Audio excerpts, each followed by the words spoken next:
পশ্চিমবঙ্গের সমস্ত মানুষের জন্য খুশির খবর, কারণ অন্নপূর্ণা যোজনার জন্য আমাদের মনের মধ্যে যেভাবে কোয়েশ্চেন জড়ো হচ্ছিল, তো আজকের যা পাওয়া নোটিশ অনুযায়ী সমস্ত কোয়েশ্চেনের উত্তর কিন্তু নোটিশে উল্লেখ করে দেওয়া হয়েছে।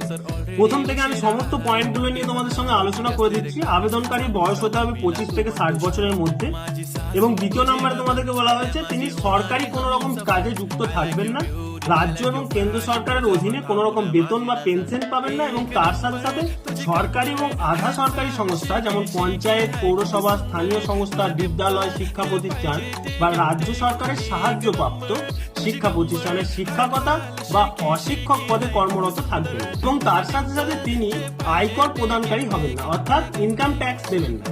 এই শর্তগুলো যে সমস্ত মানুষের রয়েছে, যে শর্তগুলো যে সমস্ত মানুষ পালন করতে পারবে, সেই শর্ত অনুযায়ী সকলকে বলে রাখি তারা প্রত্যেক মাসে 3000 টাকা করে ব্যাংক অ্যাকাউন্টে ডিবিটির মাধ্যমে প্রদান করা হবে সেই সমস্ত মহিলাদেরকে।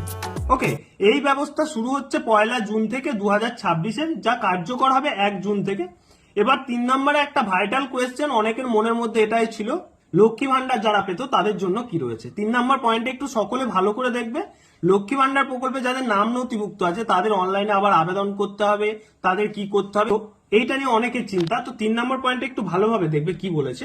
লক্ষ্মীর ভান্ডার যোজনার অধীনে যে সব সুবিধাভোগীরা রয়েছেন তাদের মধ্যে মৃত, স্থানান্তরিত, বাদ দেওয়া ও অনুপস্থিতি ভোটারদের বাদ দিয়ে বাকি সকল উপভোক্ত মহিলাদের অন্নপূর্ণা যোজনার অন্তর্ভুক্ত করা হবে। ওকে, এসআইআর ট্রাইব্যুনাল আবেদন নাগরিকত্ব আইনের অধীনে তাদের অ্যাপিল দখল করা হয়েছে, তারাও আবেদন নিষ্পত্তি না হওয়া পর্যন্ত এই নতুন যোজনার আওতায় আর্থিক সহায়তা পাবে।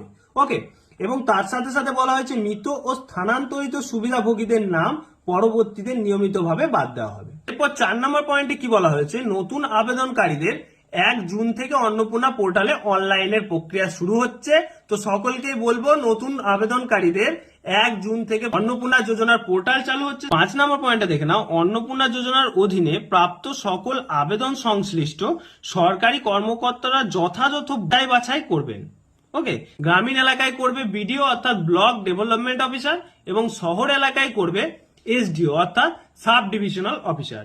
এই 2 অফিসারের তরফ থেকে তোমাদের তথ্য যাচাই করা হবে, এবং তথ্য যাচাই করার পরে কিন্তু তোমাদের ওই প্রকল্পে অর্থাৎ অন্নপূর্ণা প্রকল্পের নাম নথিভুক্ত করা হবে।